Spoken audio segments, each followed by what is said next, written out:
Hello दोस्तों, क्या आप जानते हो कि आम के पेड़ों में ही क्यों भूतों का निवास होता है? क्या आपने ऐसा सोचा कि ऐसा ही क्यों होता है? तो दोस्तों, इससे रिलेटेड एक इंटरेस्टिंग फैक्ट है जो मैं आपको वीडियो के एंड में बताऊंगा।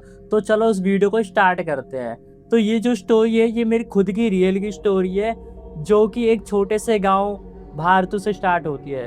तो दोस्तों, ये जो स्टोरी है ना, आई मीन 2012 से 13 के बीच में हुई थी। तो भाई स्टोरी यहाँ से स्टार्ट होती है जब मेरे मामा जी मेरे दादी के घर आए होते थोड़े दिन के लिए घूमने के लिए। तो हमने उसी रात ये प्लान बनाया था कि हम 4 से 5 बजे जाएंगे बगीचे में आम तोड़ने के लिए, और वहाँ पे कुछ खा लेंगे और कुछ घर के लिए भी ले आएंगे। तो दोस्तों, इसी को सोचकर हम सो गए।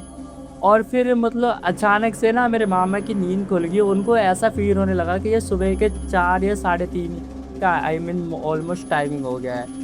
बट भाई इसमें एक ट्विस्ट था, वो आपको आगे जाके बताऊँगा, ठीक है? तो दोस्तों, फिर वो मामा हमें उठाते हैं, मैं मामा के साथ मतलब बगीचे में मैं जाता हूँ, मेरा भाई जाता है और ये मेरे एक चाचा का लड़का जाता है। तो हम 4 बंदे हो गए, मेरे मामा हो गए, मेरा भाई हो गया, मैं हो गया और मेरे चाचा का लड़का हो गया, ठीक है? तो वो सारे जाते हैं। तो सबसे पहले ना मतलब जब हम बाहर निकलते हैं ना, तो हमें एक ऐसा फ़ील होता है कि जैसे कि हम अगर नॉर्मली उठते हैं तो वहाँ पे बहुत सारे लोग कुछ काम-वाम कर रहे होते हैं, लेकिन आज कोई दिख भी नहीं रहा होता। तो हमने सोच लिया कोई नहीं, आज लेट से उठेंगे बंदे, इसलिए यहाँ पे कोई हमें दिख नहीं रहा। तो फिर हम बगीचे के लिए चले जाते, तो हम रास्ते में जाते हैं, ठीक है? तो हम सिंपली बगीचे के अंदर पहुँचते हैं, ठीक है? उसके बाद हम आम के पेड़ के पास जाते हैं।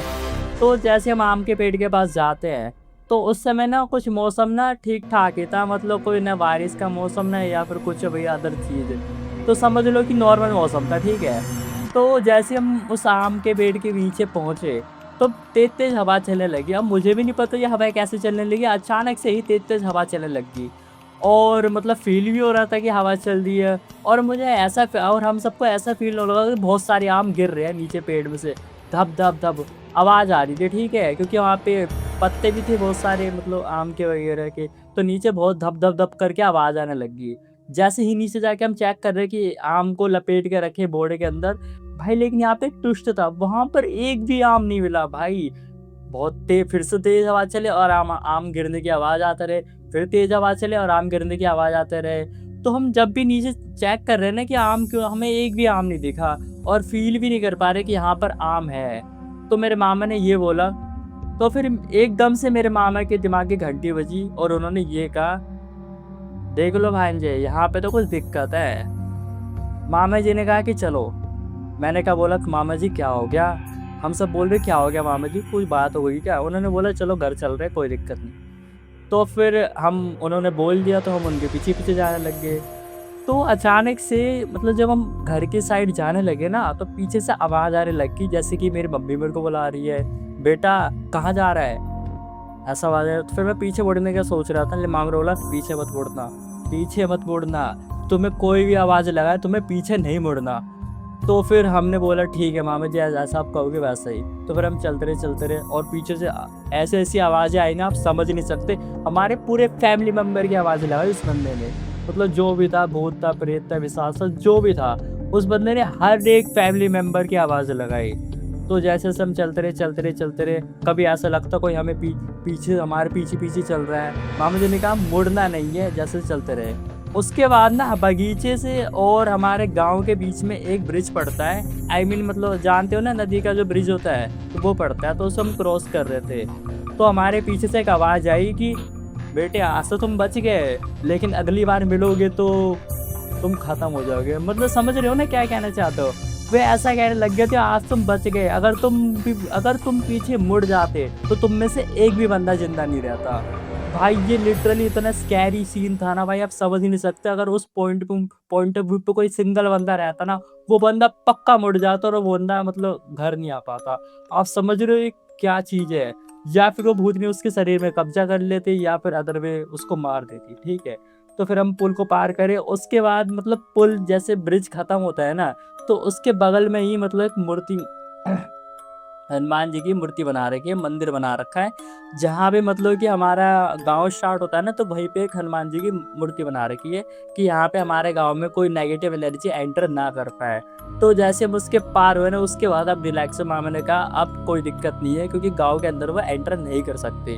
क्योंकि ये एक तरह से हमारे पॉजिटिव एनवायरनमेंट में आके क्यों वहाँ पे मूर्ति बना रखी है स्पेशली इसीलिए। तो मामा ने जब हम घर जा रहे थे तो मामा ने कहा कि मुझे तब पता चला, क्योंकि अगर वह हवा चलती तो आम तो गिरते, लेकिन एक भी आम नहीं गिर रहे थे। तो मुझे पता चल गया कि यहाँ पे कोई छलावा वगैरह है, इसीलिए मैंने तुम्हें कहा था कि यार तुम भागो वहाँ से, मतलब कि मेरे साथ चलो। तो फिर हमने बोला अच्छा मामा ऐसी बात होगी, कसम से मतलब सारे बंदे डर गए, मैं डर गया, मेरा भाई और एक चाचा का लड़का। और तुम्हें एक और ट्विस्ट बताता हूँ जो मैंने शुरुआत में नहीं बताया था। तो देखो जब हम मतलब बगीचे के अंदर जाने का जब टाइम था ना, हमें लगा कि 4 से 5 बज रहे, लेकिन हम जब हम उठ के गए थे ना तो वो जो बताऊँ टाइम क्या था, वो 2:30 से 2 बज रहे थे। तुम समझ लो जो मतलब 4 से साढ़े 4 का टाइमिंग होने चाहिए था, वहाँ पे 2 से ढाई बजे जा रहे थे। और इस टाइमिंग पे ही ये जो भूत हो गए, पिशाच हो गए या फिर भूतनी होगी या फिर चुड़ैल हो गए, ये सारी चीज़ें इसी टाइम पर ही एक्टिव होती है। तो भाई ये चीज़ भाई मेरे पास फर्स्ट टाइम एक्सपेक्टेशन था। आई मीन वो उस समय पे 10-11 साल का था। भाई आप समझ सकते हो कि वो कितना ज़्यादा स्कैरी था। और फिर हम घर चले गए और उसके बाद हम सो गए। उसके बाद हम उठे सीधा 5 से 6 बजे, और उसके बाद फिर जो आप जानते ही हो जो भी है। तो भाई इससे हमें सिर्फ़ एक ही सीख मिलती है कि भाई जब भी आप ऐसे कहीं बाहर जाओ या फिर बगीचे वगैरह में जाओ ना, तो आप पहले तो टाइमिंग देख के जाओ, अगर आप रात में वगैरह में जाते हो तो थोड़ा टाइमिंग देख के जाओ। और दूसरा अगर तुम्हें कोई पीछे से आवाज़ लगाए कि अपने फैमिली मेंबर के नाम से, तो आपको पीछे नहीं मुड़ना है। हमेशा जो भी छलावा होगा, भूतनी होगी, चुड़ैल होगी, वो आपको किसी फैमिली मेंबर से कैसा आवाज़ लगाएगी या फिर वो आप पे अटैक करना चाहेगी। तो सबसे पहले आपको भगवान का नाम जपना है, हनुमान जी का हनुमान चालीसा आजकल फ़ेमस है, तो आप वो डाल सकते हो, ठीक है। मैंने तो शुरुआत में एक और ट्विस्ट बताया था कि हमेशा ये आम के पेड़ हो गया, पीपल का पेड़ हो गया, इन्हीं सब में क्यों होते हैं। तो इसका लॉजिक ये है कि ये मोस्टली ना मतलब बहुत ज़्यादा घने होते हैं, और ये सारी चीज़ें ना मोस्टली घने पेड़ों पे ही होती है। आई मीन पीपल का हो गया या फिर, तो इसीलिए ये जो चीज़ें भूत हो गया, पिशाच हो गया, ये रात में एक्टिव होती है और बड़े पेड़ों में ही रहती है। और आपको इससे बचने का तरीका एक ही है, आपको हनुमान चालीसा पढ़ देनी है अगर आपको पीछे कोई भूत वगैरह आ जाए।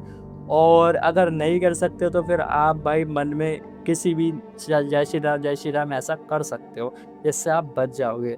तो चलो दोस्तों यही थी मेरी स्टोरी। मैं हूँ हिमांशु, स्टोरी टेलर, कुछ भी कह सकते हो। तो दोस्तों अगर आपको ये वीडियो अच्छी लगी हो या फिर आपको स्टोरी अच्छी लगी हो, तो मेरे चैनल को लाइक, सब्सक्राइब एंड शेयर कर देना। और बताना अगर किसी के पास अपनी मतलब आप बीती स्टोरी है, तो आप मेरे को ईमेल पे या फिर नंबर पे आप व्हाट्सअप कर सकते हो। मैं ईमेल और व्हाट्सअप डिस्क्रिप्शन के अंदर डाल दूँगा और आप मैसेज कर सकते हो। तो चलो दोस्तों बाय बाय।